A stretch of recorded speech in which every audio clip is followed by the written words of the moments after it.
Did you know that Jinshi, the impossibly beautiful palace official, might not be who he claims to be?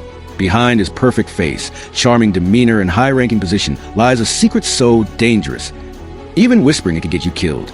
Because Jinshi may actually be royalty. Let's dive deep into how Maomao slowly uncovers a hidden truth the entire palace is designed to conceal. From the very first time Maomao sees Jinshi, she's suspicious. He's too beautiful, too graceful, and far too well protected for a simple eunuch official. At first, she assumes he must be a favorite of someone powerful. But over time, the pieces don't add up. For starters, Jinshi doesn't act like a eunuch at all. He holds power over even the inner court, orders guards around with ease, and appears regularly before the emperor. Eunuchs, no matter how high-ranking, aren't typically given this much autonomy. Even more strangely, Maomao notices that no one ever speaks of his background, not his birthplace, family, or how he came to power. It's like Jinshi appeared from thin air. And then there's the matter of his protection. Jinshi's guards are elite soldiers. He is constantly shadowed, even within supposedly safe palace grounds. One time, when Maomao is kidnapped, Jinshi doesn't just report it. He mobilizes an entire investigation and directly confronts criminal elements in the capital. No normal official has that kind of reach. The more Maomao observes, the more she questions. His refined speech, his education, his deeply ingrained sense of etiquette.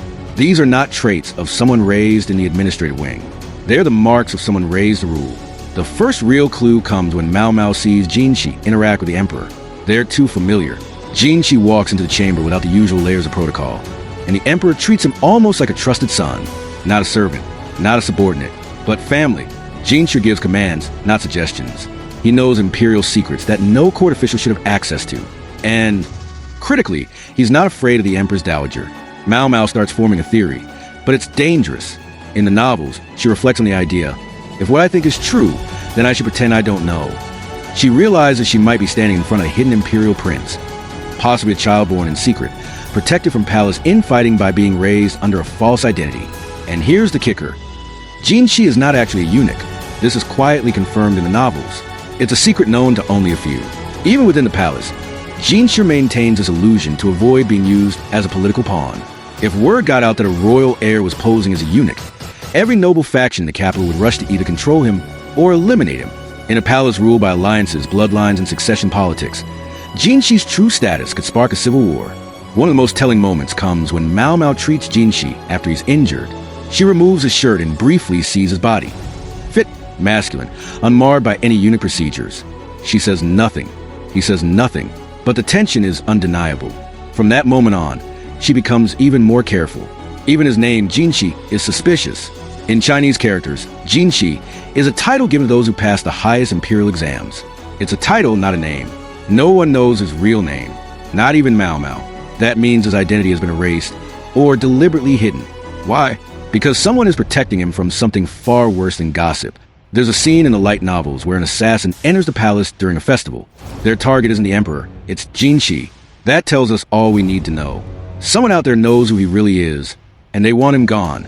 Despite all this, Jinshi continues to maintain his facade. He plays the role of the love-struck official who teases Maomao, the elegant man obsessed with fragrance, and the commander of the rear palace.